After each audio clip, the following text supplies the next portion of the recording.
Hello guys, and welcome back to another cold episode. On today's episode, the Loner decks are here for the new Ritual Festival, and we're going to be talking about them. Now, Konami has done something rather interesting with the Loner decks this time around, and they have actually given a score as to what's the most difficult to play, which is very funny.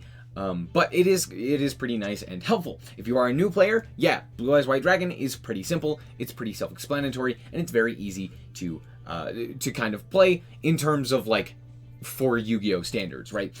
Then you have the Libromancer, which is also still pretty easy, but it does take a little bit more understanding of the game and of how each individual card works, so it does take that 2 difficulty level, and it does make a bit of sense. And then, of course, we have the French, I don't really know what else to call them, but the French burger stuff, and difficulty level of 3, and again, this does make sense. These are definitely the more difficult ones, and it does require you to have a more in-depth understanding of the core mechanics of Yu-Gi-Oh! And how they function, and just, like, overall what you can and cannot do with this deck. So, with that, yeah, they're pretty self-explanatory in their difficulties. However, I will say that Libromancer is the best one. I'm just going to say that right now. Libromancer is the best one, and the reason for this is because it's just good. Like, it actually has combos, and it does things pretty consistently if you're able to actually, like, well, I shouldn't say consistently, but, like, it actually has some pretty good options for both going first and going second. It's just decent. It's just the best one. Yeah. None of them are, well, I should say, these two aren't bad. This one definitely is. But even with that being said, let's go through the explanation of the decks and how they function. Starting off with Blue Eyes, we're going to do this one and then do the replay.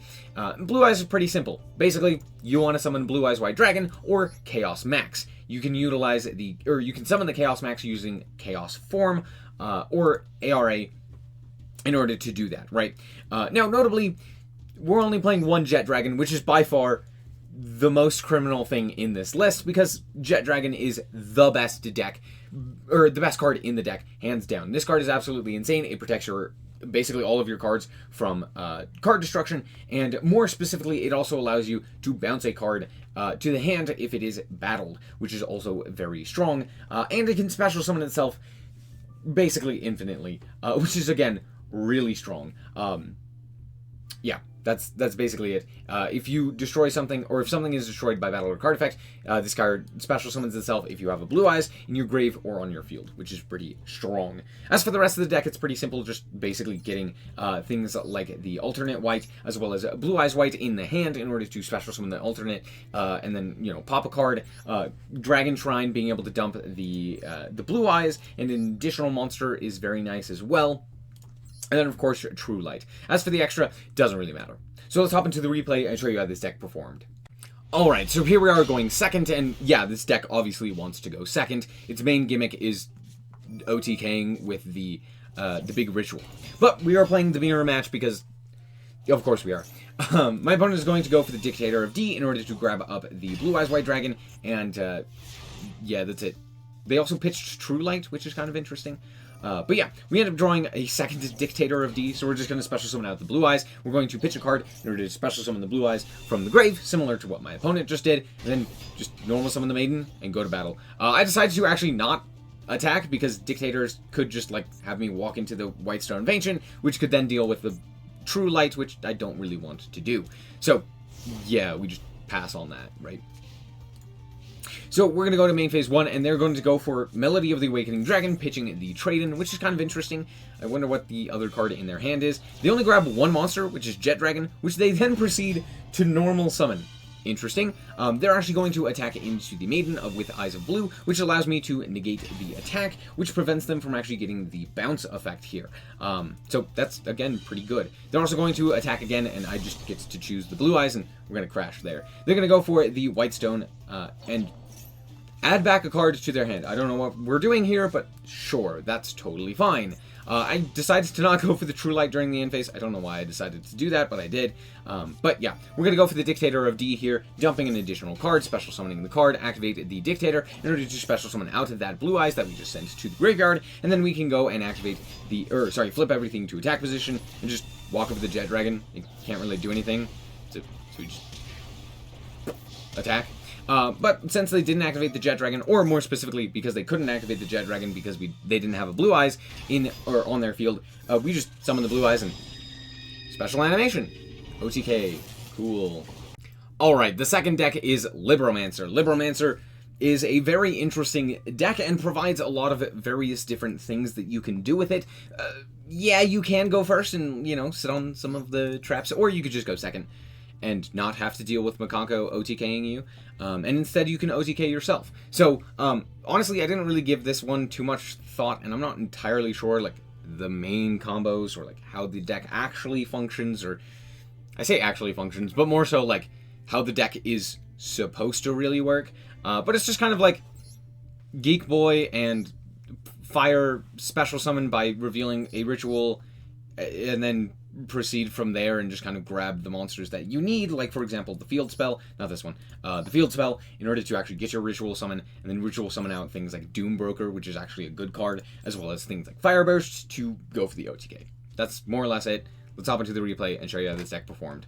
Alright, here we are going second, and let's see what we can do. My opponent doesn't have an extra deck, which is, I mean, that makes sense. And they're playing Infinitrack, or more specifically Earth Machine, which is kind of interesting. They're going to grab the Unclavispare, and then just special summon it. Unclavispare, I don't know how to say this card's name. They're going to dump to the graveyard the Citadel, which is pretty good. However, notably, Citadel only triggers on face-up Earth Machine monsters, so do keep that in mind. We're going to go off the Harpy's Feather Duster, which we end up having, and, well, they had an urgent schedule, so that was pretty nice. They're going to grab up the Ruin Force here, and just, yeah, they don't really have anything. So we're going to go for the Manju, which allows us to grab a Ritual monster, which with Fire, as well as Geek Boy, we are able to special summon both of those out by revealing said Doombroker.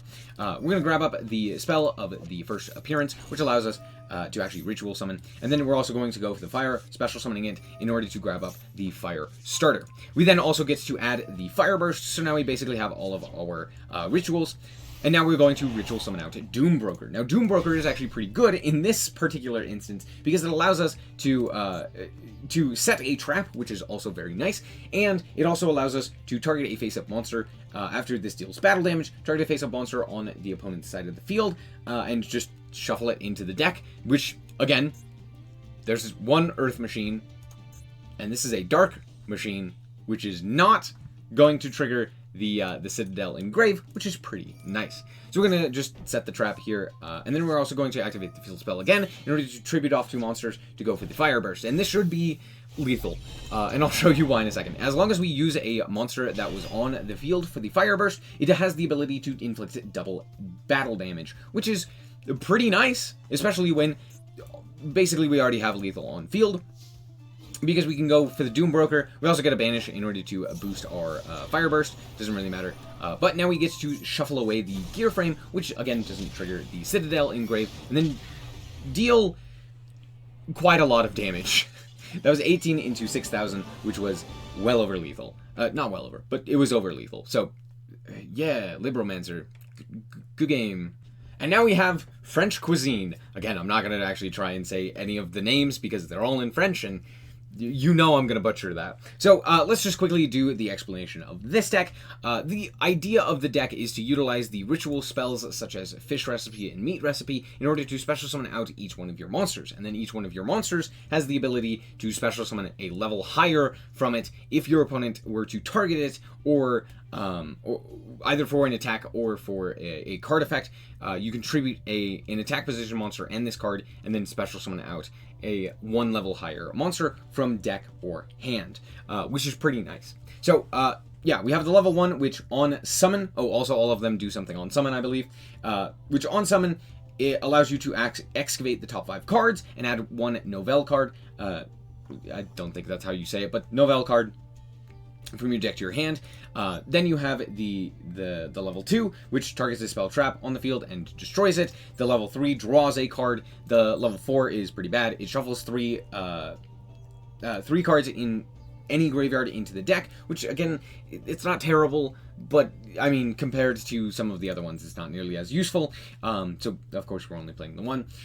You have the level 5, which adds a recipe.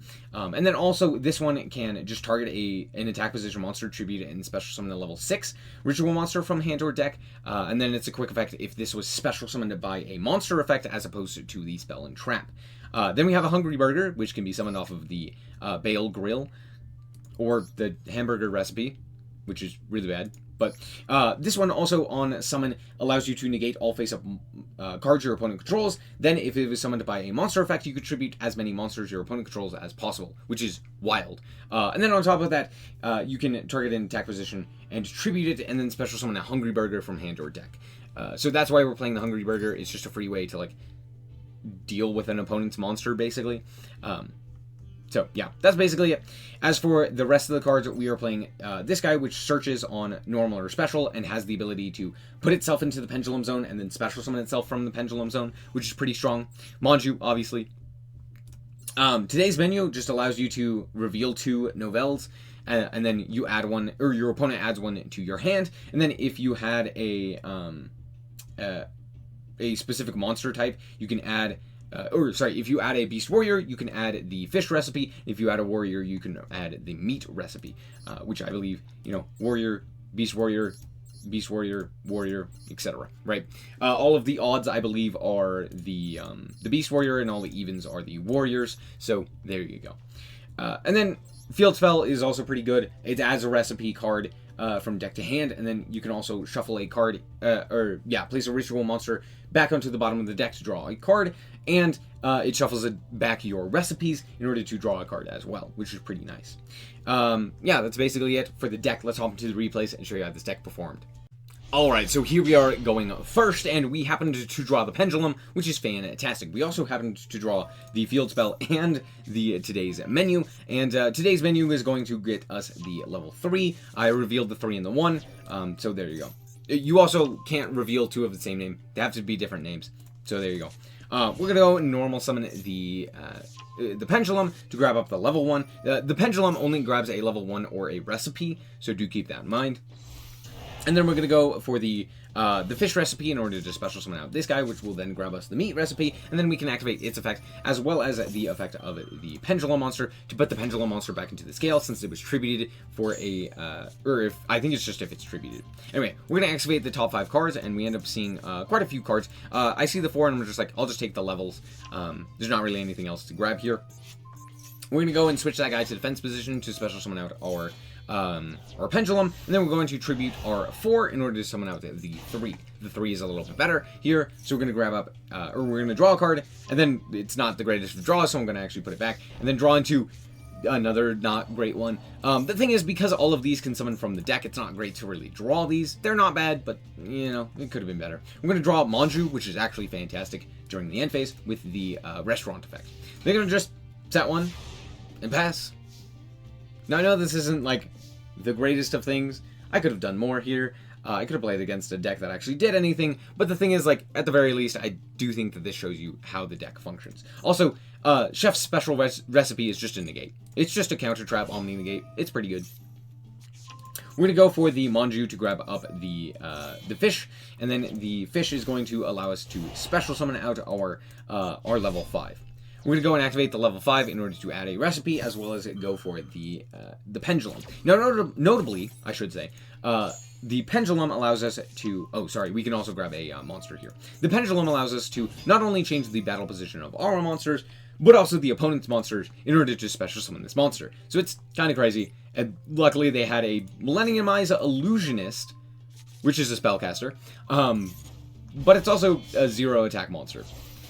Then we just make Nephthys here, which is kind of funny because we did end up we ended up tributing the opponent's monster in order to summon out the Bale Grill from deck, and this is exact lethal. Yep, right there. 8,000, 8,000. Exactly. Cool. Good game. Alright, and that's it for the loner decks for the event. And they're pretty decent. They're not great. Honestly, none of the decks are really great in the ritual event, but the Yeah, honestly, just these two are pretty good. Obviously, Blue Eyes is easy to understand and easy to play, but it's not really that great. These two actually had decent plays. They can play through boards, they can make boards, etc. So at the very least, you have something that you can do. And I do think that this one is, I don't know, maybe it's not the best, but it is decently fun if you actually know how to play the novels or the French cuisine. It's not all that complicated as well. I know that, like, 3 difficulty means that, like, oh, it's gonna be... it's not that difficult. You're not playing something like Tearlament that requires you to know, like, everything that you have possibly in your deck to make sure that you know whether or not to mill for things or not, or, you know, etc., etc. This is pretty simple. It's just kind of knowing, like, what your cards actually do, and the fact that you kind of want to target your own cards, so anything that targets is going to be useful. Like, for example, this guy who targets in order to special summon itself, which also would trigger some effects, which is pretty nice. That's basically it. There's not really anything else to really talk about, but yeah. There you go. That's it for this episode. I hope that you guys did indeed enjoy it. If you did, a like is very much appreciated. And if you want to check out more content like this, as well as more Yu-Gi-Oh!, then just be sure to subscribe. And thank you guys so much for watching, and remember to always stay frosty. Bye-bye. Shout out to the Frost Guard, my members. Thank you guys so much for the support, and I hope you enjoy the content.